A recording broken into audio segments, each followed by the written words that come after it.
Assalamualaikum warahmatullahi wabarakatuh. Berikut kita akan membahas materi tentang kapasitor dan bahan dielektrik. Kita akan mulai dulu dengan kapasitor. Apa itu kapasitor? Kapasitor itu adalah sebuah piranti yang dapat digunakan untuk menyimpan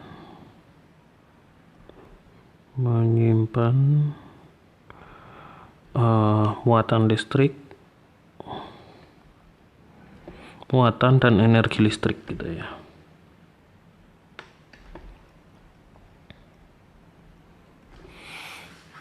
Nah, kapasitor itu sendiri biasanya tersusun dari, kita lanjutkan di sini,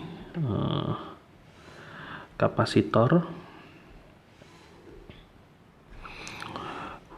tersusun dari dua buah bisa lebih sih, dua buah plat konduktor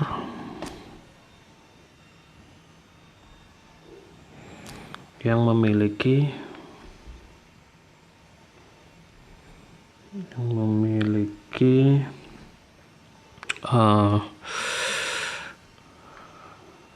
muatan listrik yang berlawanan.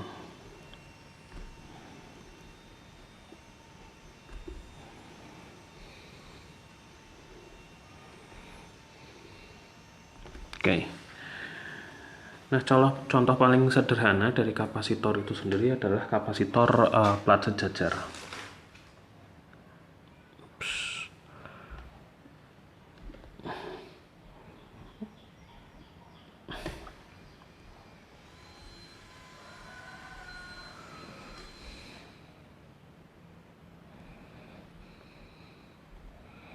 Adalah kapasitor plat sejajar.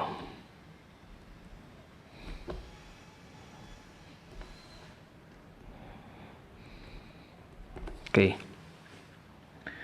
Kapasitor plat sejajar itu seperti apa? Kapasitor plat sejajar itu saya punya dua konduktor, sini atas dan bawah gitu, yang di atas ini bermuatan listrik positif gitu, yang bawah bermuatan listrik negatif yang besarnya sama, sehingga di antara kedua plat tersebut akan muncul medan listrik. Ini medan listrik. Kurang kapasitor itu seperti ini. Nah, tentu kedua plat ini sebenarnya, kalau ini hanya kita gambarkan dari samping ya. Jadi kalau misalnya kita gambarkan, kita lihatkan bentuk platnya, misalnya ada dua buah plat yang semacam ini, maka ada plat itu saling gini, dihadapkan seperti ini tuh ya. Jadi yang atas itu muatannya positif, yang bawah muatannya negatif gitu. Jadi ini positif, yang ini negatif, sehingga di antara keduanya akan memunculkan medan listrik. Kita gambar medan listrik dari plat positif menuju ke plat negatif. Nah, gambaran yang semacam ini tentu sudah pernah Anda lihat ketika kita membahas tentang medan listrik ya. Jadi ketika kita membahas medan listrik, kita menggunakan hukum Gauss untuk menghitung besar medan listrik di antara dua plat yang sangat luas itu, kalau tidak dianggap berhingga. Nah, sebenarnya asumsinya di sini bisa kita pakai kalau kita ingin mencari tahu seperti apa medan di antara kedua plat tersebut, asalkan dia tidak terlalu dekat ke pinggir, dan asumsinya adalah jarak. Jadi di sini misalnya jarak pisah antar kedua plat itu adalah D, dan luasan dari platnya itu adalah misalnya ini luasnya ini adalah A gitu. Jadi ukuran besarnya itu asalkan, jadi kalau kita ambil di sini, ini misalnya jaraknya adalah D, luasan platnya adalah A, maka asumsi yang kita pakai adalah besarnya jarak itu jauh lebih kecil daripada dimensi atau ukuran dari A. Jadi dia sangat berhimpit gitu ya. Jika dibandingkan dengan luasannya, maka kalau kita misalnya sekitar di daerah tengah-tengah, kalau nggak terlalu ke pinggir bagian dari konduktor, maka kedua plat konduktor itu seolah-olah bisa dianggap sangat luas, dan kita bisa gunakan pendekatan tak hingga, pendekatan luas plat yang tak hingga. Nah, dari analisa kita yang lalu, kita sudah dapatkan bahwasanya untuk plat yang sejajar semacam ini, saya bisa dapatkan besarnya medan listriknya adalah sigma atau rapat muatan permukaan dari si plat konduktor dibagi dengan epsilon 0 gitu ya. Nah, kalau kita mau buat dalam bentuk vektornya, kita bisa lihat misalkan di sini saya mau pakai sumbu ke atas adalah sumbu Z. Tuh. Itu ya. Misalnya sumbu ke atas ada sumbu Z, maka kita bisa lihat dari sini bahwa arah dari medan listriknya E-nya itu adalah ke bawah. Jadi kita bisa tuliskan di bawah sini di E, kalau kita mau buat dia jadi vektor, maka vektor E itu adalah minus, arahnya minus sumbu Z ini ya. Nah, ini adalah vektor medan listrik di antara kedua plat kita. Nah, sebenarnya bagaimana sih cara kapasitor itu menyimpan muatan listrik atau energi tersebut? Nah, ini berkaitan dengan proses dari pengisian kapasitor itu sendiri. Jadi kalau misalnya saya punya awalnya itu hanya 2 buah plat yang diletakkan sangat dekat gitu ya. Misalnya saya punya di sini gambar plat, 2 buah plat konduktor, dua-duanya masih netral. Kemudian keduanya ini saya hubungkan dengan misalnya baterai. Tuh. Saya hubungkan dengan baterai. Di sini misalnya baterai positif itu kutub positif dan ini kutub negatif. Sehingga ketika kita hubungkan di sini, di atas itu akan muncul di sini muatan positif akan berkumpul juga di bawah muatan negatif sedemikian rupa sehingga muncul beda potensial gitu kan. Muncul beda potensial antara kedua plat tersebut. Ini muncul beda potensial.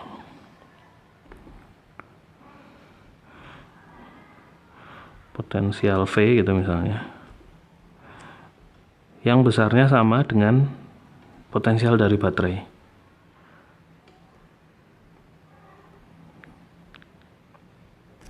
Sama dengan potensial dari baterai.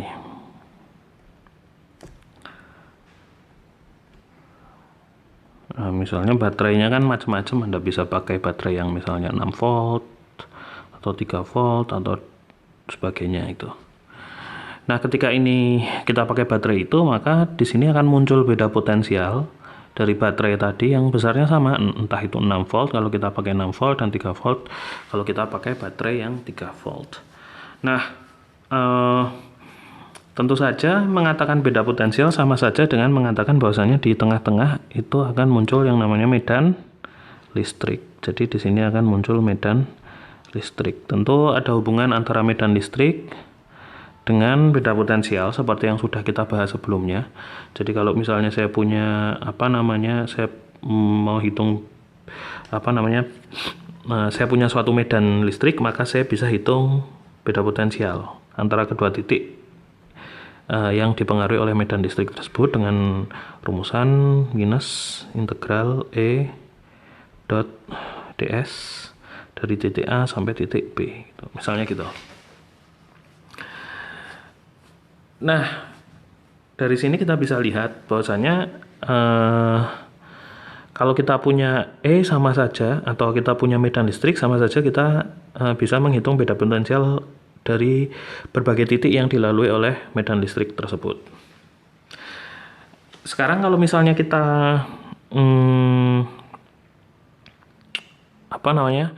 kita lihat, kita balik relasinya. Apakah kalau saya punya potensial saya bisa dapatkan medan listrik. Nah ini juga bisa.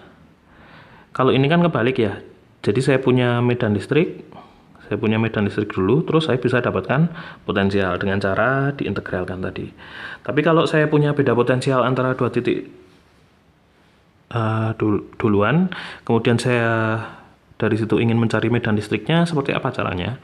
Caranya adalah kalau kita lihat, sekarang kita pakai contoh yang muatan titik ya. Misalnya kita pakai contoh yang muatan titik. Kalau muatan titik, itu kan kita tahu bahwasanya yang namanya medan listrik dari muatan titik itu adalah K per R kuadrat, di sini R topi gitu ya. Sedangkan potensial dari muatan titik itu sama dengan cuman K dibagi dengan R gitu aja. Nah bisa nggak sih kalau saya punya yang ini, terus saya bisa dapatkan medan listrik yang ini? Bisa, kalau misalnya Anda mau cermati, relasinya itu bisa kita dapatkan dengan hubungan yang semacam ini. Jadi medan listrik itu saya bisa dapatkan dengan cara minus turunan parsial dari potensial terhadap R, di sini dikasih R topi. Nah Anda turunkan saja ini, kalau rumusan ini potensial yang ini Anda turunkan menggunakan rumusan yang ini, Anda akan dapatkan medan listrik. Jadi sebenarnya bisa. Oke. Nah proses ini disebut gradien. Bentuk umumnya lagi itu kita bisa dapatkan E itu merupakan minus gradien dari potensial. Minus gradien dari potensial. Jadi bolak-balik itu juga bisa. Kalau kita punya kita punya medan listrik duluan, mau hitung beda potensial antar dua titik, kita pakai rumus yang ini. Ya kan? Terus kalau misalnya kita punya potensial dulu, kemudian Anda disuruh mencari medan listrik antar dua titik, atau medan listrik secara umum, saya punya beda potensial antar dua titik, atau rumusan beda potensial, saya bisa dapatkan rumusan untuk medan listriknya dengan cara ini atau yang ini yang paling umum. Nah, jadi kita bisa lihat sebenarnya di sini ekuivalen antara kita mengatakan medan listrik ataupun kita mengatakan potensial itu adalah besaran yang ekuivalen. Oke, kita kembali lagi. Tadi kita ingin mencari tahu bagaimana sih caranya si kapasitor tadi bisa menyimpan energi tersebut. Jadi kita ulangi lagi tadi, misalnya awalnya dia awalnya dia netral, kemudian muatan itu ini dimuati positif oleh baterai, yang atas dimuati positif oleh baterai, yang bawah dimuati negatif gitu. Nah kita lihat pemuatan ini kan terjadi, jadi ada semacam pemindahan muatan ya, positif yang di atas, nanti lama-lama dia akan menjadi penuh, terus muatan negatif diisi yang di bawah gitu kan, besarnya berlawanan sampai akhirnya mereka mencapai potensial yang sama dengan potensial dari baterai. Nah sekarang kalau sudah kayak gini, yang terjadi gimana? Yang terjadi adalah ketika sudah dimuatin, saya hapus ininya. Saya kemudian saya putus, sorry. Di sini kemudian setelah saya muati tadi, kemudian saya putus si kabelnya, gitu kan. Setelah saya putus kabelnya, setelah kabelnya diputus, apa yang terjadi? Jadi ketika dia dimuati tadi, ketika dia dimuati tadi kan akhirnya dia muatannya ini tetap tersimpan di situ. Jadi di sini ada medan listriknya, muncul medan listrik, atau sama saja kita katakan muncul beda potensial antara kedua plat. Kemudian ketika kabelnya diputus sehingga ini terisolasi. Ketika dia sudah terisolasi seperti itu, dia tidak terhubung dengan kabel lagi, maka muatan tadi jadi tersimpan, bentuknya akan kayak gini terus. Jadi muatan atau medan listriknya itu akan tersimpan. Nah, mengatakan sama saja ketika kita mengatakan bahwasanya muatannya itu tersimpan atau medan listriknya jadi tersimpan di situ, sama saja itu kita katakan dia juga menyimpan energi di situ. Nah, nanti rumusan untuk energinya kita akan eksplisitkan lagi. Nah, muatan yang tersimpan ini bisa dilepaskan ketika kita hubungkan antar kedua platnya itu dengan kabel gitu. Maka akan terjadi aliran listrik. Itu ya. Jadi, makanya kapasitor itu digunakan untuk menyimpan muatan atau energi dari listrik. Nah, sebelum kita beranjak ke energi, kita akan bahas dulu apa yang namanya kapasitansi. Itu ya. Jadi kapasitor tentu memiliki kapasitansi. Atau seberapa besar dia bisa menyimpan muatan listrik tersebut. Nah, kapasitansi ini diukur sebagai kapasitansi ini kita akan pakai huruf C. Dari capacitance ya, bahasa Inggris kan pakai huruf C gitu, makanya dia pakai huruf C. Nah, kapasitansi ini diukur atau merupakan ukuran seberapa banyaknya muatan listrik yang bisa disimpan dalam 1 volt. Jadi kalau misalnya kita kasih beda tegangan antara dua plat tersebut sebesar 1 volt, berapa banyak sih muatan yang bisa disimpan. Jadi misalkan kalau kasus kita ini, misalnya ini baterainya tadi misalnya 6 volt, kemudian di sini ternyata muatan totalnya itu adalah yang bisa dimunculkan misalnya 12 coulomb gitu misalnya. Tuh, maka yang namanya kapasitansi itu adalah perbandingan antara muatan listrik dibagi dengan voltasenya. Jadi kalau kita masukkan di dari kasus kita ini, misalnya di sini ada 12 coulomb dibagi dengan 6 volt, maka saya akan dapatkan besarnya adalah 2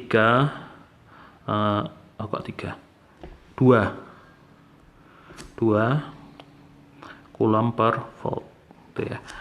Nah, ini jangan bingung, di sini ada 2 huruf C. C yang di sini ini adalah coulomb, maksudnya satuan muatan listrik. Yang di sini adalah kapasitansi. Kapasitans. Ya. Nah, jadi supaya tidak bingung, kita bisa singkat coulomb per volt yang ada di sini itu menjadi satuan baru yang namanya farad. Atau F gitu aja, huruf F. Ya, jadi kita bisa tuliskan di situ kapasitansi kita. Jadi misalnya kalau baterainya 6 volt, terus muncul muatan yang tersimpan adalah 12 coulomb, maka di sini kapasitansinya adalah 2 farad gini. Oke, 2F. Nah, itu gambaran singkat tentang kapasitansi. Sekarang kita mau cari tahu bentuk volt sendiri atau beda tegangan itu kan kita bisa cari ya. Jadi bentuk rumusannya gitu, kan kita tahu tadi bahwasanya kita dapatkan bahwasanya medan listrik antara kedua buah plat sejajar tadi itu besarnya adalah yang di atas tadi adalah ini ya. Sedangkan kalau kita tahu kita mau cari voltnya kan kita pakai rumus yang di bawahnya ini. Maka kita akan gunakan itu. Jadi E-nya tadi sama dengan minus sigma per epsilon 0 dalam alah Z. Sekarang saya mau integralkan dari bawah ke atas. Misalnya ini adalah tebalnya itu, tebal kapasitor kita itu adalah D misalnya. Dan bawah ini titik 0, yang atas ini adalah titik D. Sehingga dari 0 sampai D itu tebalnya adalah D. Kemudian dari sini saya mau cari tahu berapa beda potensialnya gitu, misalnya. Nah, kalau yang ini tadi kan hitungan kita itu hanya saya langsung apa aja ya, hanya langsung saya kasih gitu, yang atas yang muatannya ternyata 12 coulomb,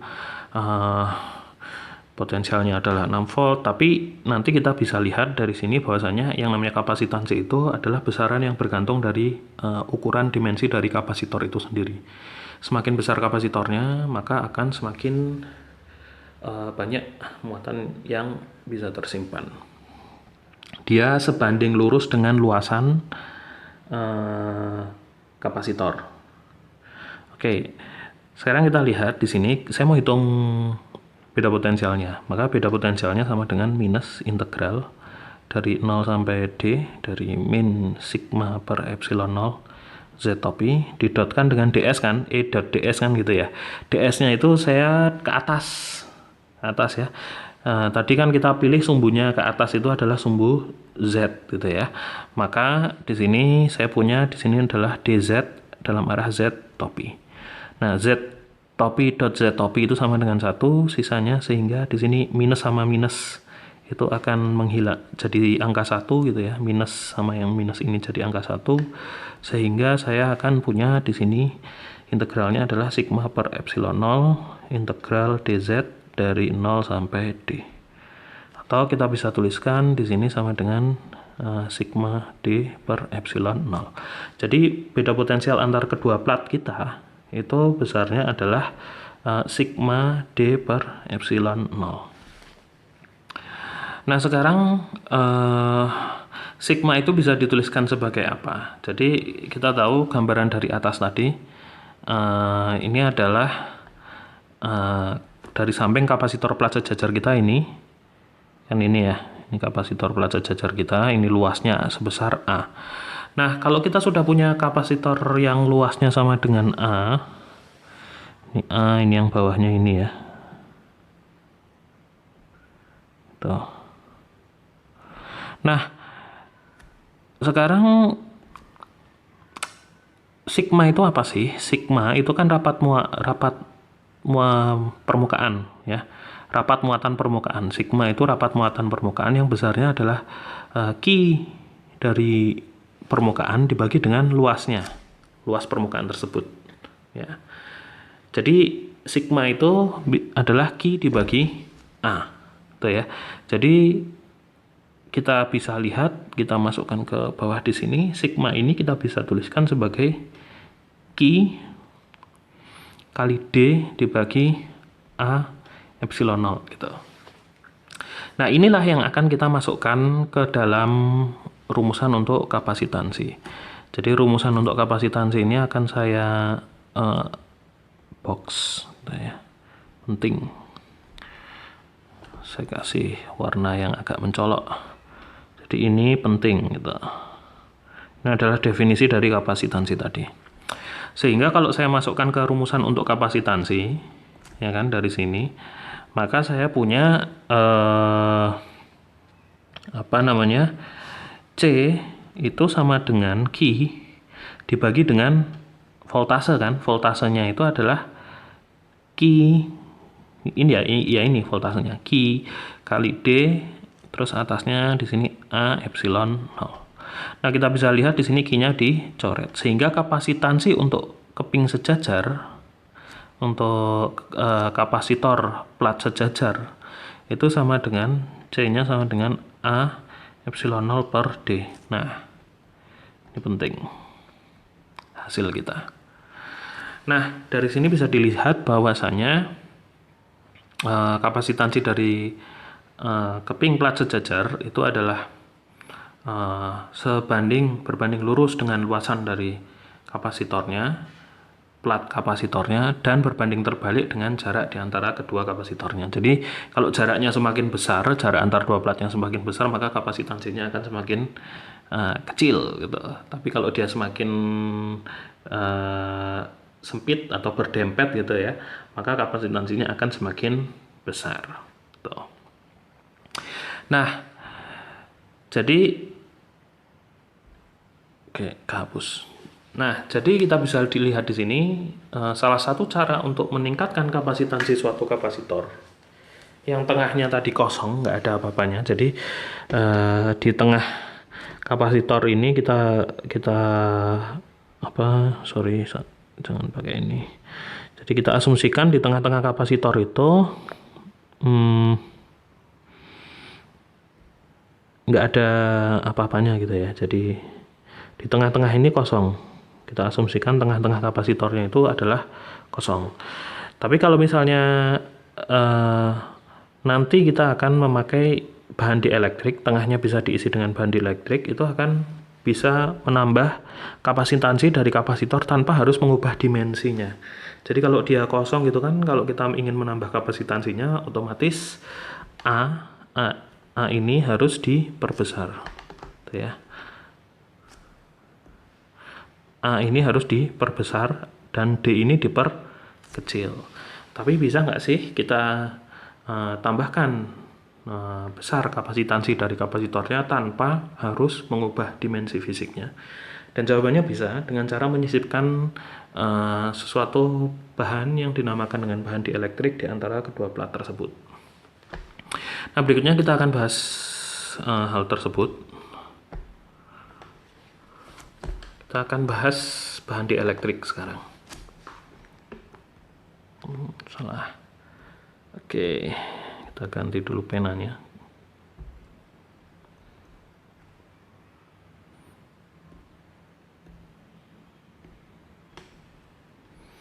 Oke. Bahan dielektrik. Bahan dielektrik itu apa? Bahan dielektrik itu sebenarnya adalah bahan non-konduktor. Bahan non-konduktor. Oke. Nah, bahan non-konduktor ini atau bahan dielektrik ini ada dua tipe. Dua tipe yang utama sih ya. Tipe yang pertama itu dia memiliki bahan dielektrik yang memiliki momen dipol permanen.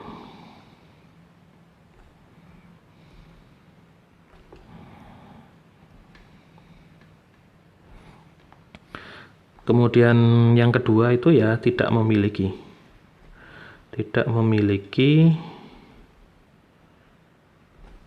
momen dipol permanen. Nah, bedanya apa? Jadi mungkin di sini saya kasih di sini A dan B gitu aja ya. Jadi di sini A itu memiliki, B tidak memiliki. Gambarannya kayak gimana sih kalau kita mau gambar suatu bahan gitu yang memiliki momen dipol permanen itu, misalnya ini saya punya sebongkah bahan. Nah, di dalamnya itu dia disusun oleh bahannya ini netral, jadi dia tidak ada muatan listrik neto. Tapi di sini dia akan memiliki momen-momen dipol yang terdistribusi secara acak gitu. Dan momen dipolnya ini memang dia sudah ada kutub-kutub khususnya, jadi ini plus minusnya itu udah kepisah gitu ya. Min plus sehingga totalnya secara total dia itu karena acak kita lihat mereka sebagai suatu muatan yang muatannya netral gitu. Nah, ini adalah gambaran yang A. Jadi di dalamnya itu berisi dipol-dipol listrik gitu ya. Jadi tersusun dari molekul-molekul atau kisi-kisi yang di dalamnya itu sifatnya polar ya, terpisah antara kutub positif dan negatifnya. Kemudian kalau bahan dielektrik yang tidak memiliki momen dipol permanen itu kalau kita mau gambarkan yang B berarti ya. Jadi sebongkah material dielektrik. Maka dia tersusun dari atom-atom. Tapi di sini kutub plus minusnya itu saling berhimpit dan tidak terpisah gitu. Jadi secara individual mereka memang sudah terlihat netral. Ini adalah gambaran yang B. Nah, walaupun keduanya itu nampak memang berbeda, tapi karena yang polar tadi tersusun secara acak kutub-kutubnya, maka dia pun secara makroskopis terlihat seperti bahan yang secara kelistrikan itu netral. Tapi kalau mereka berdua ini kita kasih medan listrik dari luar gitu, misalnya habis ini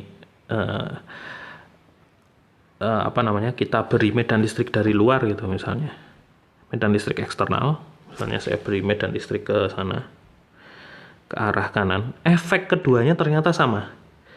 Jadi ini saya kasih medan listrik gitu ya dari luar itu, misalnya saya kasih medan listrik ke arah sana, ini adalah E gitu misalnya.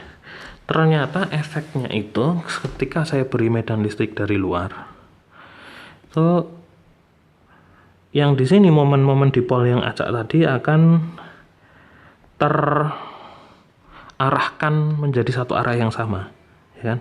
Jadi di sini ada plus, di sini minus. Plusnya ke arah kanan semua, ngikutin arah medan listrik, sedangkan yang minus itu akan mengambil arah yang berlawanan dengan arah dari medan listrik gitu. Dan itu sama di seluruh volume dari si bahan tadi. Jadi terputar ya. Jadi yang positif misalnya kita lihat gambarannya yang ada di sini. Nanti positifnya ini muter ke sini, negatifnya akan muter ke sana. Jadi akan kayak semacam ada torka atau torsi yang akan memutar momen dipolnya sehingga mereka akan searah dengan medan listrik eksternal ya. Jadi ini yang A pakai warna hitam, yang A gitu ya. Sedangkan gimana dengan yang B ketika dia dikenai oleh medan listrik eksternal?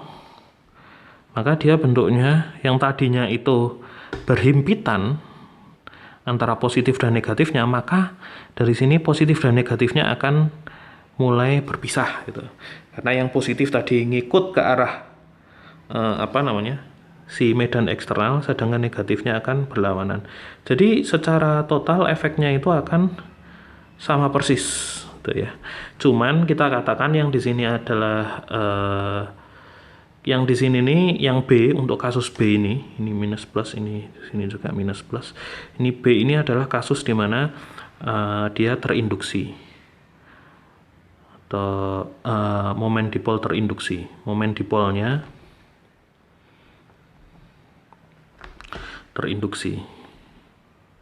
terinduksi oleh medan listrik dari luar. Jadi medan listriknya kita pun tetap akan gambarkan. Di sini ada medan listrik. Cuman walaupun bentuk akhirnya sama, cara terbangkitkannya itu beda. Kalau yang ini kayak yang atas itu ya, kalau yang atas itu semacam yang positifnya ketarik ke sana, negatifnya kayak ketarik ke belakang. Tapi kalau yang ini, karena mereka udah terpisah, itu jadi kayak semacam diputar aja. Tuh. Jadi ada semacam torka yang akan memutar.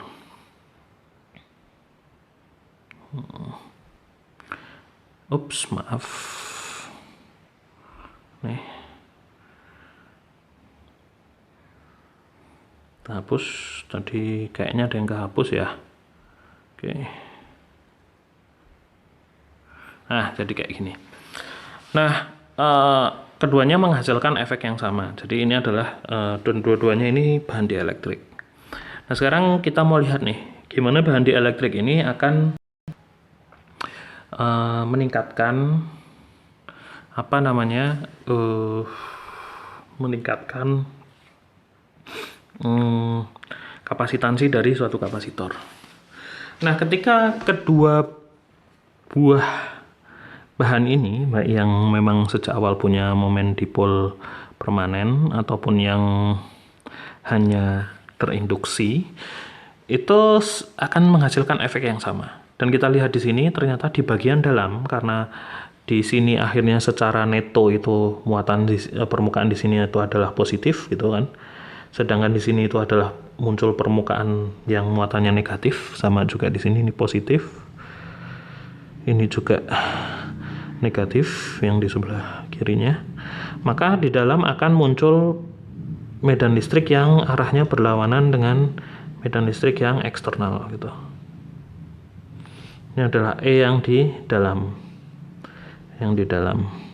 Di sini juga sama, akan muncul medan listrik yang arahnya dari kanan ke kiri karena dia diinduksi juga di sini medan listrik yang di dalam.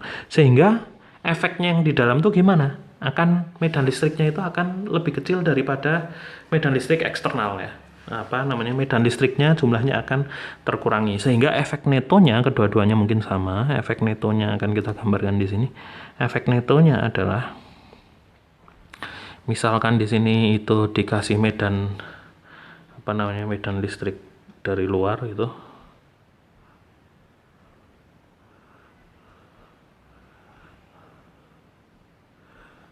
yang besar itu misalnya ya.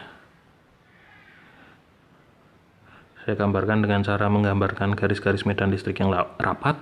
Maka di dalam ini ini misalnya E, maka di dalam itu yang muncul cuman sedikit aja karena hanya yang ini aja mungkin. Nah, hanya 3. Ini E yang in. E yang di dalam itu hanya 3 garis misalnya gitu. Kenapa? Karena tadi dia menginduksi muatan permukaan yang di sini itu positif, ya kan? Yang di sininya adalah negatif. Nah, itu yang jadi akan mengurangi medan listriknya. Nah, ini kan kasusnya sama. Kalau misalnya di kapasitor plat sejajar itu kan jadi di sini muatan listriknya itu asalnya karena memang 2 platnya tadi ini dimuati dimuati oleh muatan listrik kan, sehingga di sini dia memunculkan arus yang eksternal tadi untuk bahan. Jadi kalau misalnya di dalamnya ini mau kita sisipin, jadi ini kalau misalnya kosong gitu kan, kalau misalnya kosong tentu medan listriknya adalah kuat kayak gini. Tapi gimana kalau misalnya di tengahnya kita sisipin bahan dielektrik? Jadi masih plat yang sama tadi dengan muatan yang di permukaan yang sama, cuman di tengahnya kita sisipin bahan dielektrik. Jadi ada bahan dielektrik di sini di tengah. Nah, efeknya apa? Efeknya tentu kalau misalnya ini yang eksternal kan tadi kita gambarkan panahnya itu rapat. Ini kita anggap sebagai medan eksternal gitu kan, yang asalnya dari medan listrik muatan positif dan negatif. Tapi yang di dalam itu seperti kasus yang ini, maka di sini medannya menjadi tidak terlalu besar yang di dalam, hanya 4 garis saja gitu. Jadi itu adalah menyisipkan, efek dari menyisipkan bahan dielektrik di antara kedua plat itu adalah menurunkan menurunkan besarnya medan listrik yang ada di situ ya. Oke. Nah, sekarang relasinya gimana sih antara medan yang ada di di luar eksternal dengan yang ada di dalam tadi. Jadi misalnya medan yang di luar tadi misalnya besarnya adalah E, maka di sini kalau kita sisipkan suatu kapasitor bahan dielektrik, maka bahan dielektrik ini memiliki suatu besaran yang namanya kappa. Ini adalah konstanta dielektrik. Yang namanya adalah konstanta dielektrik. Konstanta dielektrik. Jadi untuk bahan dielektrik yang berbeda, maka konstanta dielektriknya berbeda. Nah, konstanta dielektrik inilah yang akan mengubah besarnya nilai E di dalam. Jadi kalau misalnya ini E itu adalah E yang di luar, E eksternal tadi, maka dia hubungannya atau kita tuliskan melalui E yang di dalam dulu, E yang di dalam saja. Jadi E yang di dalam itu nanti besarnya akan merupakan E yang di luar tadi dibagi dengan kappa ya. Jadi semakin besar kappa atau konstanta dielektrik, maka semakin kecil nilai E medan listrik yang ada di dalam dari bahan dielektrik tersebut gitu ya. Nah, sekarang padahal kita tahu voltase tadi Itu rumusnya apa? Voltase kita itu kan sama dengan epsilon 0 per D epsilon 0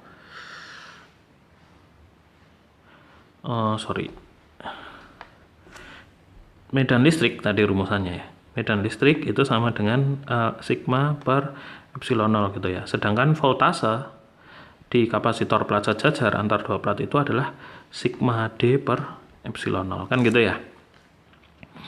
Nah, sekarang kalau misalnya ini kan berarti bisa kita tulis sebagai E dikali D gitu ya. Nah, sekarang kita lanjutkan di bawahnya.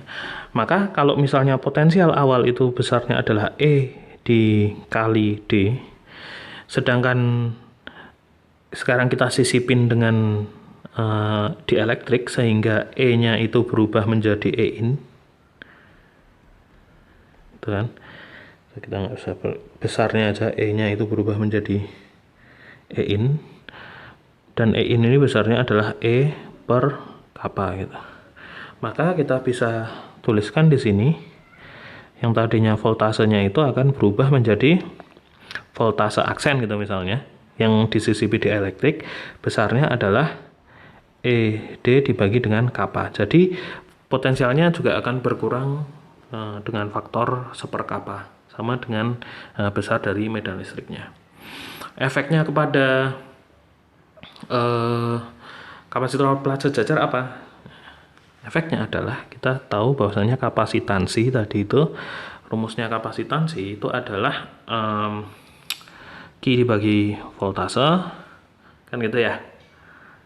Maka di sini dia, sedangkan voltasenya itu adalah E kali D gitu ya, Q dibagi E kali D, sehingga kalau misalnya ini tanpa dielektrik ya, tanpa bahan dielektrik dulu.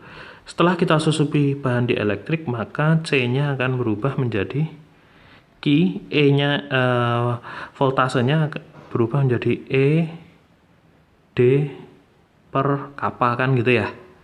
Yang bisa kita tuliskan sama dengan kappa Q per E D. Jadi kalau ini misalnya kapasitansi awal C0, kita tulis kayak gitu. Yang C-nya atau sama dengan C dari sini, C sama dengan kappa C0. Oke. Jadi kapasitansinya akan naik sebesar faktor kappa. Jadi kalau kappa tadi itu adalah mengurangi, berfungsi untuk mengurangi beda tegangan dan medan listrik, dan berkurangnya faktornya sebesar seperkappa, maka untuk kapasitansi maka kapasitansinya akan naik dengan faktor sebesar kappa. Nah, kalau kita tuliskan dalam bentuknya yang rumusan yang bergantung pada geometri tadi, kita bisa tuliskan di sini. Tadi kita sudah dapatkan hasil di halaman sebelumnya ya. Nah, ini ya, C sama dengan A epsilon 0 D. Kalau kita tuliskan di sini misalnya C0 sama dengan epsilon 0 A dibagi D ini ya, maka C aksennya itu sama dengan kappa C0 gitu kan, sama dengan kappa epsilon 0 A per D. Nah, sekarang ini juga bisa dituliskan sebagai C aksen sama dengan epsilon A per D. Nah, kita lihat di sini epsilon 0-nya menjadi epsilon karena kita gabungkan hasil kali kappa dan epsilon yang ada di sini. Ini sama dengan epsilon. Epsilon ini apa? Ini adalah permitivitas bahan. Permitivitas bahan. Jadi kalau epsilon 0 itu kan permitivitas ruang hampa, maka kalau epsilon saja itu adalah permitivitas bahan. Jadi naik dia. Oke. Jadi itu adalah efek penyisipan bahan dielektrik pada suatu kapasitor plat sejajar. Nah, sekarang kita akan meninjau bagaimana energi itu, rumusan untuk energi. Kita lihat bagaimana kapasitor itu besarnya seperti apa sih energi yang tersimpan di dalam kapasitor itu. Nah, di sini kita lihat bahwasanya ketika sebuah plat itu, dua buah plat kapasitor keping sejajar ini kita energi kapasitor gitu ya.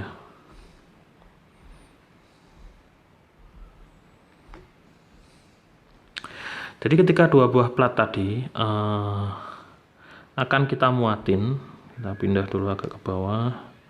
Ups.